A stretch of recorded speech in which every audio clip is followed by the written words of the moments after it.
About being a comedian. I like hanging out with my friends. I got a buddy of mine, his name's Luis Gomez, and me and Luis went to McDonald's to eat recently, and we ordered our food, and then we take our food and we sit down at our table. And then Luis went to the bathroom, so he left me alone with his food. So I was like, I'm gonna play a prank on him, you know? So I grabbed his hamburger, I unwrapped it, I took a bite out of it, then I wrapped it back up, I put it back down on his tray.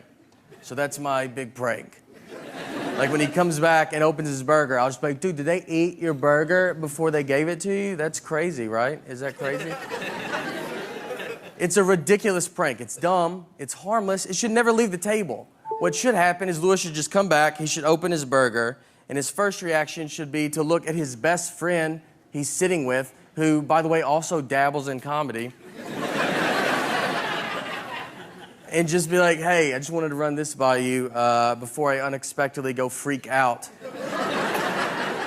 on this entire McDonald's. That's what I thought would go down. Just a quick, hey, I wanted to see if you touched my food the only time it was out of my sight before I try to fight a group of people that are gonna be pretty confused on why they're fighting. But instead, that was the day I learned I'm friends with a lunatic.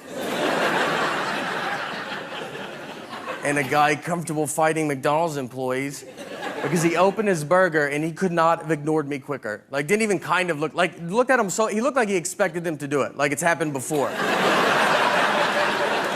And he's like, again with this?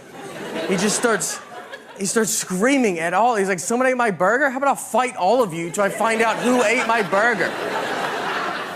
So he gets up, he starts walking towards him. So now I gotta jump in. I can't believe it's working. Like, we have gotten so much farther than I thought we could ever get. I grabbed him, I was like, Luis, I ate your burger. I ate it, dude. That's insane that you didn't look at me. That's insane. So I get him to sit down, but it's already weird. Like, everybody's like looking at us. It takes like 10 minutes for people to quit filming us with their phones. And that's when it hits me. I started thinking about it. I was like, Luis, you're gonna get killed one day. I was like, you were about to go fight it. I was like, let's pretend that I'm not here. Let's pretend that someone did eat your burger that worked at this McDonald's. Let's pretend that really happened. You were gonna go blindly fight that guy. Not even try to like size him up, like see what he looks like at least. Do you really think you could beat up a guy that is apparently pretty confident in himself? That he's making burgers, he's then eating them.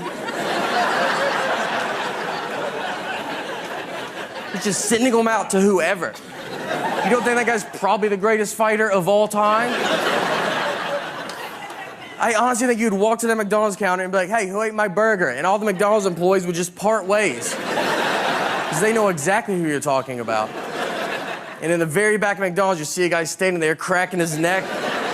He's got his fist in the fryer, doesn't even know it, just sitting there, warming his hands. All right, guys, thank you guys so much. Thank you. Thank you. I love that. That's hilarious. Thank you so much. Nate Berg